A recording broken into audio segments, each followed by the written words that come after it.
Ya, selamat datang kembali.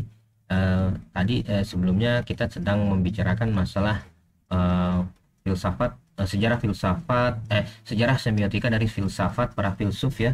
Dan kali ini saya ingin mencoba menjelaskan salah satunya adalah eh, masalah Stoik dan Epicurean.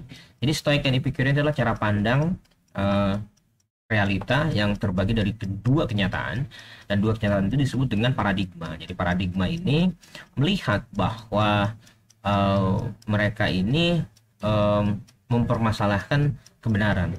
Stoik mereka mengatakan bahwa eh, mereka tuh sangat melihat bahwa penciptaan itu penting, dan kemudian etika moral di masyarakat itu berpusat kepada penciptaan oleh Tuhan. Dan demikian uh, Stoik mengatakan bahwa sebenarnya kita harus memahami hakikat dari dunia ini yang penuh dengan penderitaan, dengan apa ya, nasib takdir, dan kita harus menerima begitu aja. Namun di sisi lain, Epicurean merasa bahwa dan demikian kita tunduk kepada suatu kekuasaan, dan sebenarnya orang Epicurean merasa bahwa tidak ada kesenangan di dunia ini kalau misalkan kamu memahami kebenaran seperti itu. Jadi Epicurean itu lebih ke arah kita nggak harus menderita gitu ya. Kita tidak harus sakit, dan sebenarnya kita bisa bahagia dan senang. Dan Stoik merasa bahwa bisa jadi senang itu adalah bukannya esensi dari kehidupan di sini, karena semuanya itu harus melalui kerja keras dan sebagainya. Stoik bisa digambarkan orangnya pengennya senang-senang aja, sedangkan Stoik merasa bahwa kita harus tunduk dan kita nggak boleh uh, lengah gitu ya. Kita harus terus waspada dengan alam ini yang begitu menguasai kita. Nah, walaupun kemudian ya salah satu tanda-tanda yang mereka pahami mengarah kepada kebenaran-kebenaran itu, mereka tahu bahwa semua itu juga ya boleh diperdebatkan, semua itu boleh diperdebatkan, boleh dipertanyakan. Tapi masing-masing orang mencari fakta-fakta, mencari tanda-tanda yang mana bisa mendukung kebenaran tersebut. Makanya ilmu tentang tanda sakit itu dikembangkan oleh Stoik gitu ya. Tapi Epicurean mengatakan bahwa belum tentu tanda-tanda sakit itu yang dimiliki oleh seseorang merujuk kepada penderitaan gitu. Contohnya saya kemarin katakan bahwa kalau orang lagi itu ya, lagi demam, mukanya memerah, ngeflash gitu, dan orang Stoik mengatakan, oh ya, ini bisa aja orang ini lagi sakit gitu, dan ini harus istirahat, nggak boleh kemana-mana. Tapi orang Epicurean mengatakan, ah, nggak juga, orang yang mukanya merah, badannya anget, bisa jadi karena dia mungkin sehabis minum alkohol, atau mungkin dia sehabis jatuh cinta dan sebagainya. Jadi selalu ada ya, dua interpretasi dalam segala, dan mungkin ada lebih dari dua, mungkin ada tiga, empat, dan sebagainya. Apalagi yang sekarang kita tahu ya, di zaman modern ada suatu fenomena itu bisa diinterpretasikan dengan berbagai hal ya, dan demikian semua orang mencoba membuktikan itu dari sudut pandangnya masing-masing, dan itu tidak masalah dalam semiotika. Boleh-boleh aja demikian. Dan yang penting adalah kita memiliki landasan yang baik ya. Landasannya itu adalah tanda-tandanya itu. Kalau tanda-tandanya itu jelas baik, disampaikan dengan cara yang baik, dan demikian kebenaran itu akan mendekat seperti itu. Nah, Stoik itu desain itu melihat ya dalam bentuk itu ya, dalam bentuk salah satunya adalah sakit dan sebagainya. Dan Stoik juga impression of sign itu merujuk kepada positivis. Positivis itu adalah orang-orang yang melihat bahwa dua relasi itu uh, cenderung mutlak gitu ya.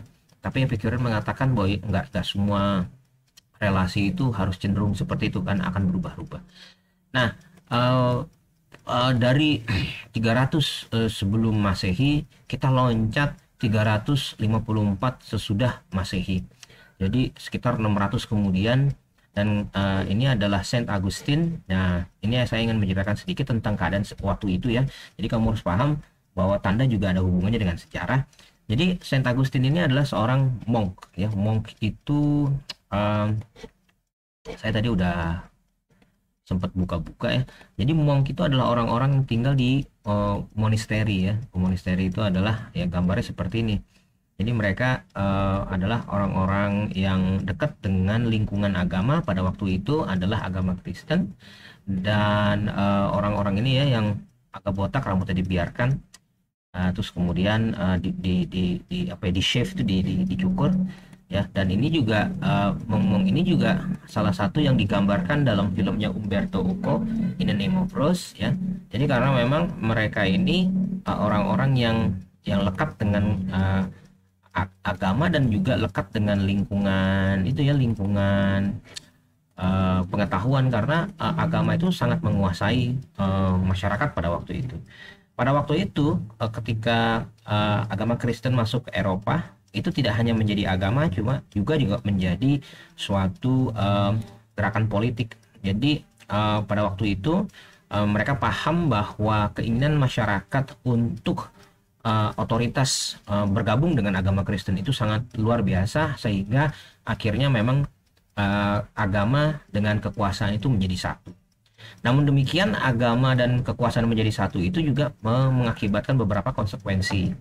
Akhirnya agama atas nama Tuhan menjadikan semua itu jadi mutlak ya.